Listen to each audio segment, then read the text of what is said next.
Thank you so much, Mauricio, and thank you for the cooperation that we have every day with the university on these issues. To close the panel for today, I think it's very important to close it with a vision of Panama, of Cologne. We talk a lot about Cologne. And so we wanted to bring someone from Cologne who is also a representative of the Chamber of Commerce, Michael Chen.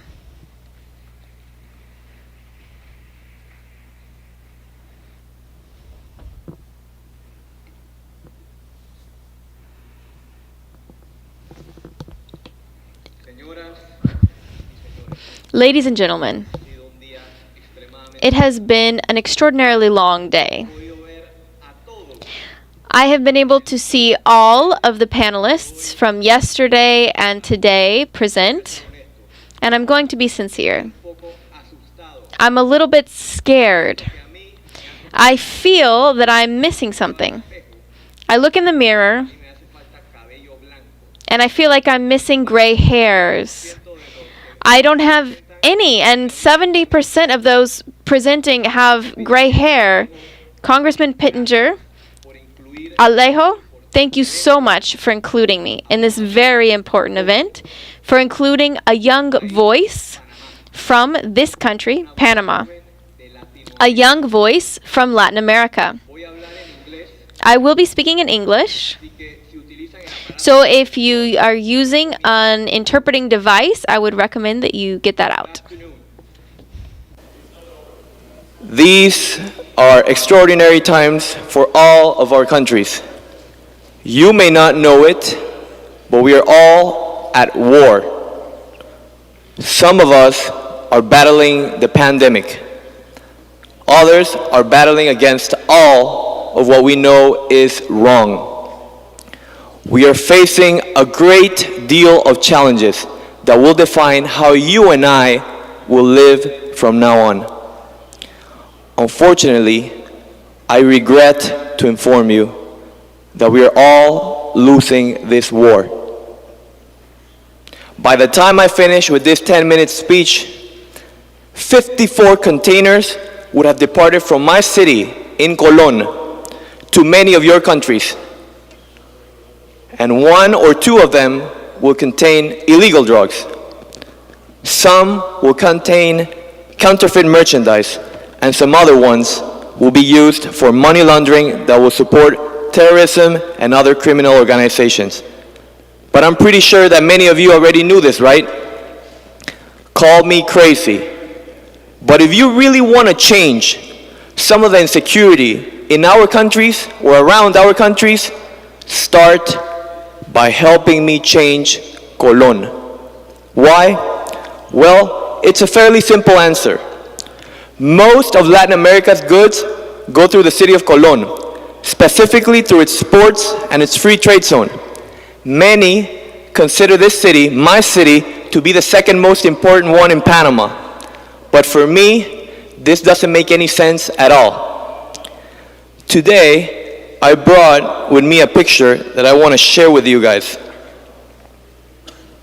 This is a picture of my city, the city in which I was born, the city in which I was raised.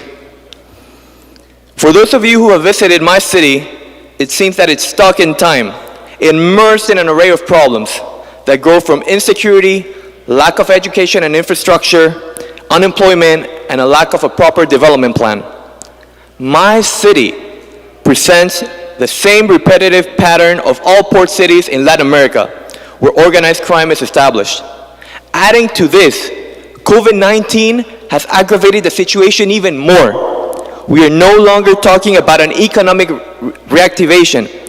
The situation is so critical that we must now talk about an economic reconstruction. Based on a survey we did a couple of months ago, we found out that 32% of our population did not receive any help at all during the COVID lockdown. People are dying because of our lack of action. 75% of businesses suspended the work contracts of their employees. And what hurts me the most is that 38% of small businesses in my city are not going to reopen. They're gone forever.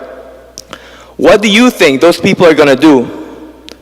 What do you think those people who have lost their jobs and businesses are going to do? It doesn't matter how you view our current situation. For them, being part of the crime structure seems appetizing. Every day that goes by, the situation worsens. Organized crime and gangs seem to find more creative ways of getting through what's left of my city. Crime rates are astronomical. And this situation surpassed our boundaries many decades ago, and it has infiltrated in every city in Latin America, Europe, and North America. I don't know if this is good or bad, but my city is always a topic in every security forum. And this is exactly why I'm here with you. Because I'm extremely worried, because I'm disturbed with the course that my city is taking. I'm here to call for your awareness. I'm here to call for action, not only to our government, but all of those individuals who have the ability to create change locally and internationally. You know it. You know that not enough actions have been taken to counteract contraband, money laundering, corruption, drug trafficking, and all of those illegal activities and crimes. I am a strong believer that change is possible, but we need to attack the problem from its roots. Dismantle the logistical structure of organized crime in Colón to stop illicit trade in our region. There cannot be any midpoints. Either we do it the right way, or we continue to surrender what's left to insecurity. Now, I know what you're thinking. It's easier said than done. Well, it's true. But it is also true that everything requires hard work and commitment. Right now, we cannot afford to let time pass by and do nothing. That is exactly what we have been doing for so many years. Senator Cassidy said it yesterday. We need solutions now. And I'm not here to waste your time. I am here to be proactive and to propose 3 solutions that will provide immediate relief to our suffering. Solution number 1, we need to create the Colón Security Committee. As of now, everyone is working on their own. It seems that no one understands that in order to counteract organized crime, we need to focus our efforts as a team. And this effort is not only on the government side. Unfortunately, our governments, all of our countries, will never have the necessary resources to transform cities. True sustainable change must come from a joint venture between the government, the private sector, and the international community. FBI agent Peter de la Cuesta said it yesterday. International cooperation and teamwork are key. If we leave everything related to security to only one player, we open the door for corruption. So supervision is key. And now that we have a focused and unified effort through a security committee, we need to aim our energy to our communities, which leads us to my second solution, the well-being of our citizens.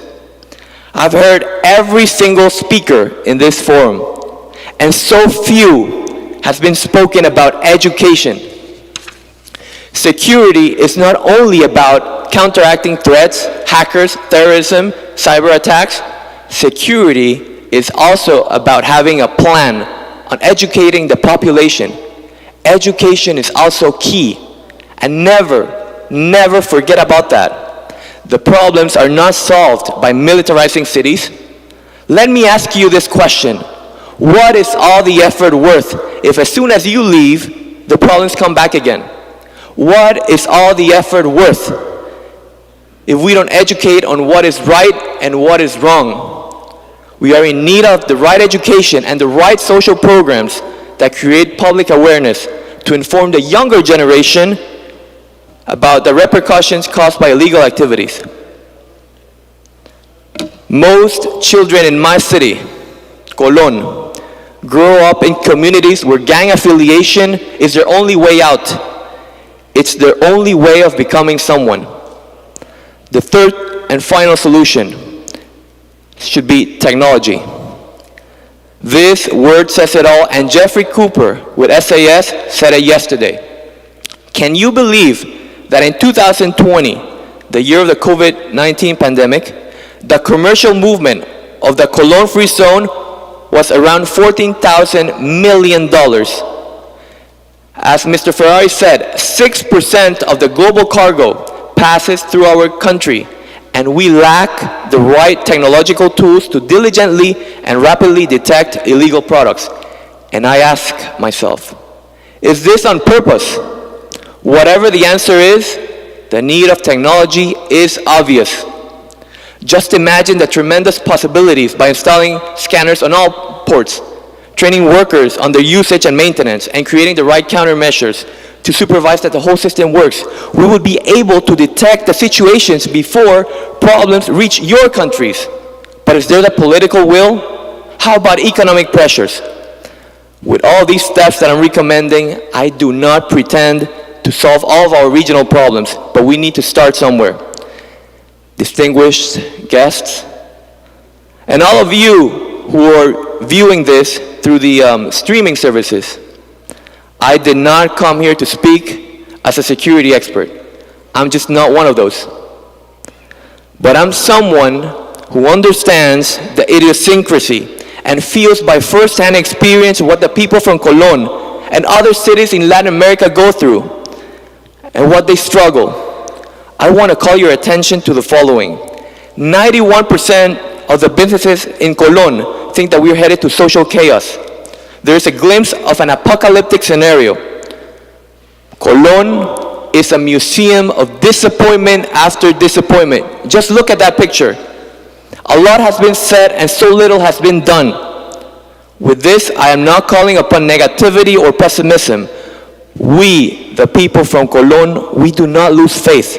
And while the rest of the world stigmatizes us as a money laundering and drug trafficking city, we continue to move forward. The key question is, what is advancing more, the good or the bad? I want to leave you with this message. There are still numerous people who are brave enough to stay in Colón and do things the right way because we love that place and we're willing to continue with the fight. There are still long-standing Colón companies that put value in honor and ethical standards over the quick buck. You that are listening, you, the younger generation, I want you to know that there is very little time left. You haven't noticed, but my problems have already become yours. It has become a problem of all of our countries.